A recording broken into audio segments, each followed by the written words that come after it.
Okay, so do you work on skills that, let's see, like caring for, I guess an expansion of caring for themselves, some of those self-regulation and the self-management skills.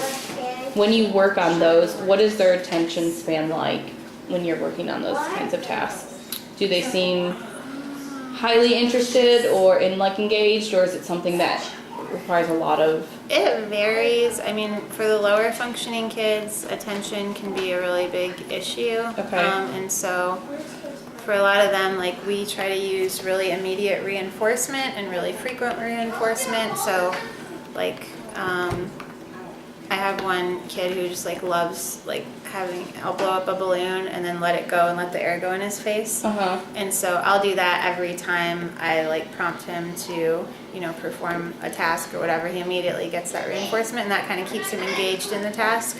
Some of the higher functioning kids, they can attend for a little bit longer. And I think a big part of it is making it like individualized and making the intervention something that's like personally interesting to them in some way. So like one kid, we were working on writing, and we'd been working on writing for a long time, and he really wasn't making a lot of progress, but we like taped a race car to the pencil and had him hold the race car while using the pencil, and like he made a ton of progress really quickly because he was just into the race car. Yeah. Do you know anything about your clients taking medication? Are a lot of the students with autism it's like on half meds? and half, yeah. Do you know what type of medication they're on? It's a range, like Vyvanse, Adderall. There's like a lot of ADHD medications, Risperdal. Those are the main ones that stand out. I've got some kids who take meds for acid reflux too.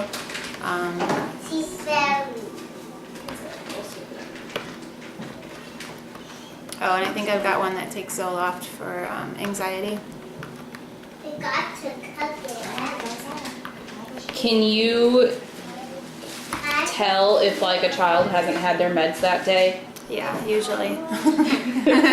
Yeah, or like over a break period, especially because if they're like, especially when they there's like two parents or two homes, and like if they go to one parent's for Christmas break and they don't get their meds the whole time, they come back and it's completely out of their system. And so how do they present in therapy session?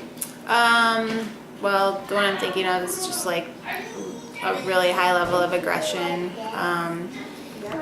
and kind of like being inconsolable. Yeah, mainly like aggression, severe aggression. I know about that. Yeah. Do some of the students you see, do they engage in physical play? And if they do, what is their temperament like during play at recess or with friends? Most of the kids really like recess. I don't really have any kids who don't like recess unless it's really hot outside. Definitely I think they like the sensory aspect of it, like swinging, or if it's indoor recess, we'll do tickling or squishing on bean bags and stuff like that.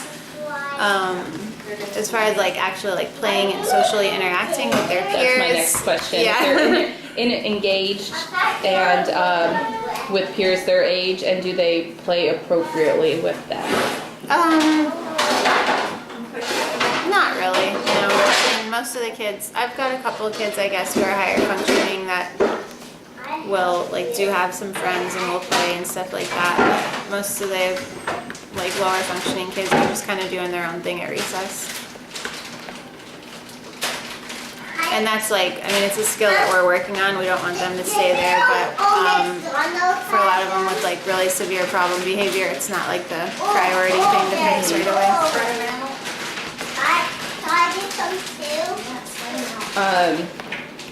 So kind of piggybacking on that, with your kids with problem behaviors, when it is playtime, do you see or do you find it more difficult for those students who are lower functioning with it being more like unstructured free play? Do they have difficulty? Do you see like their temperament change because of recess being kind of unstructured? I guess not really their temperament, but like basically like that's their opportunity to go STEM. Okay. So just see like a lot of self-stimulatory behavior. You know, like if it's outside, they'll be like kind of circling the playground by themselves, or like throwing mulch over and over, or you know, doing like a lot of vocal stereotypy and stuff like that. They don't seem to like I think they enjoy that, you know. So Yeah. it's not like a problem, but it's not really what we want them doing. Right.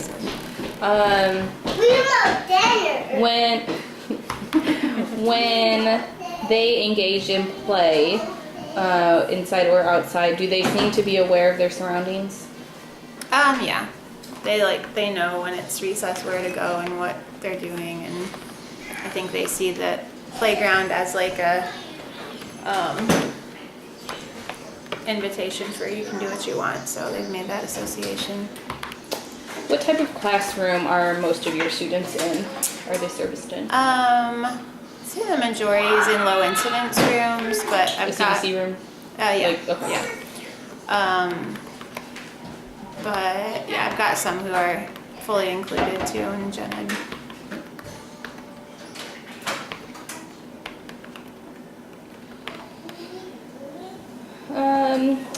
So specifically the ones who are in a low incidence or CDC room, do they get to interact with typical peers at all throughout the day? Yeah, so in our school they always do lunch and recess and related arts with their gen ed class. And then from there we kind of determine like how much benefit they get out of being in a gen ed class. So Do they typically, do you think having that access, does it tend to increase or decrease participation when they're with gen ed? participation in social interactions or like in the class? Social interaction or just staying on task, like within the activity? It fully depends on what type of para they have, I think. So I think in, you know, there's some paras who really like just let the kids sit there and do nothing the whole time. And then there's some who actually have them working and participating the whole time. So, and that's one of the big like things that I'm trying to integrate into my job right now, is doing a lot more training and kind of doing fidelity checks on what's actually happening when they're in gen ed. So. Definitely. Do you have do you hold any group therapy sessions? I don't know. No. How do your students with autism react to new or different environments? Normally that's not like a good thing. I have like, when I start working with a kid, I'll like take them and like kind of introduce them